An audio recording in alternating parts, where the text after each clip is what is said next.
Dear comrades, on behalf of the Central Committee of the Communist Party Switzerland, we thank the Communist Party of Greece for inviting us to this important European Communist meeting. We are here because we believe it is fundamental to reaffirm in the light of Marxist-Leninist thought, our communism is not a dogma of a past time, but is strictly of actuality. If this were not the reality, anti-communist propaganda we see on an ideological level and the repression that some comrades suffer in their country would not be necessary. We can bring you some example of history revision led by the ruling class that we have noticed in our country. The first case is the so-called Fischen affair, the secret file scandals that shocked the public opinion in Switzerland in 1989. In fact, it was discovered that the Swiss federal police, the political police, had put in place a system of mass surveillance of the population. As Marxists, we know that the state is a class reality and therefore it defends itself against those who represent opposing class interests.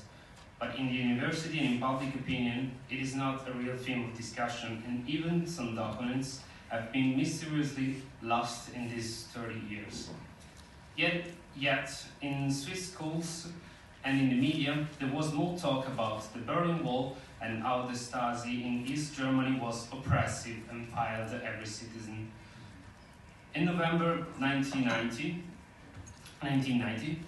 a commission confirmed the existence not only of secret files, but revealed the existence of P26, a secret stay-behind army like Gladio.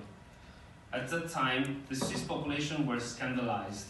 But today, there are ministers participating in the commemorative events of the ex-spies, and many historians are rewriting history, trivializing and denying the subversive character of these stay-behind organizations.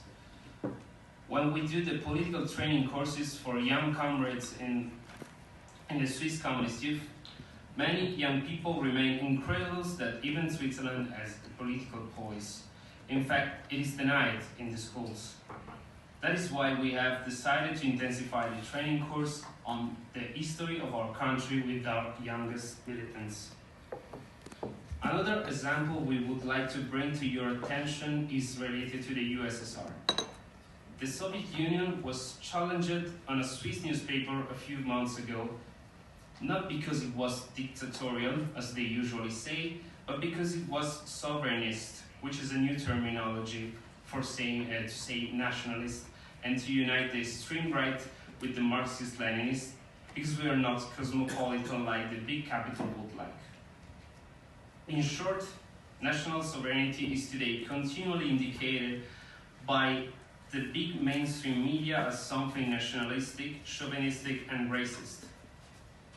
The liberal left falls in this game and loses support among the workers.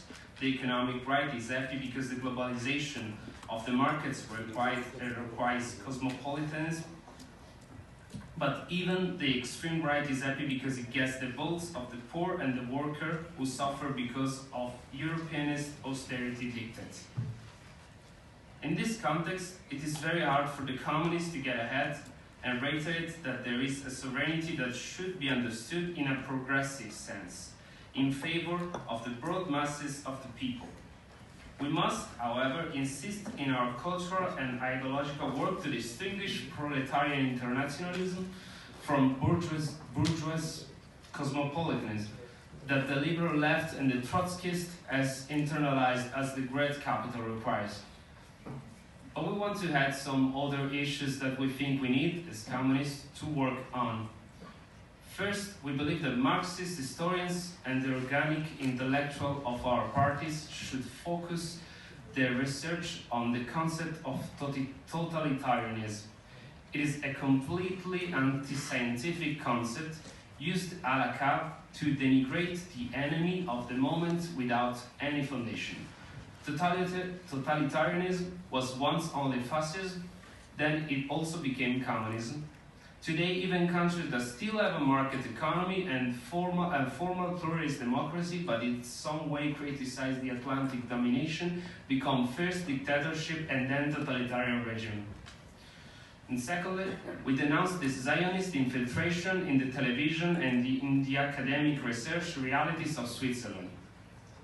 With the accusation of anti-Semitism, communist leaders are denigrated, and recently, on Swiss Social Democratic Party has also become complicit in suggesting a law to criminally punish as racist those who express political criticism of the Israeli regime.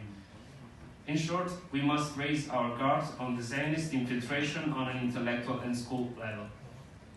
Dear comrades, liberals, in all their variants, falsify history, write it for the advantage of their class, because the dominant ideas have always been those of the ruling class.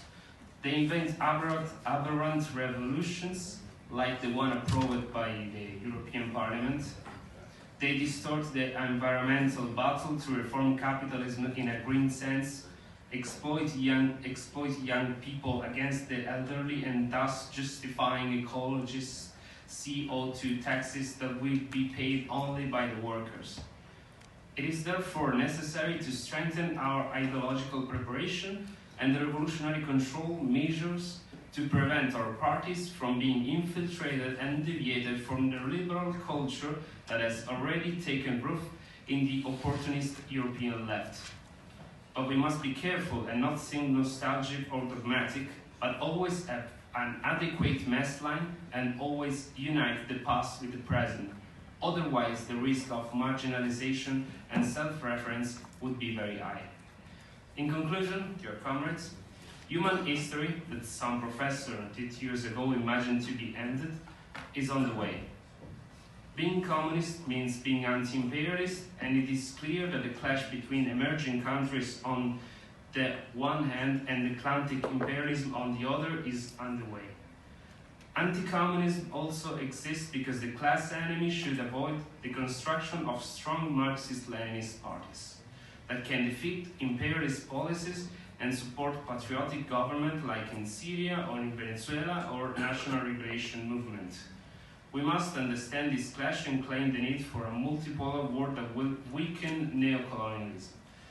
It will not be socialism yet, but the historical phase requires us to work for unity between the communists and the forces of peace. Thank you very much.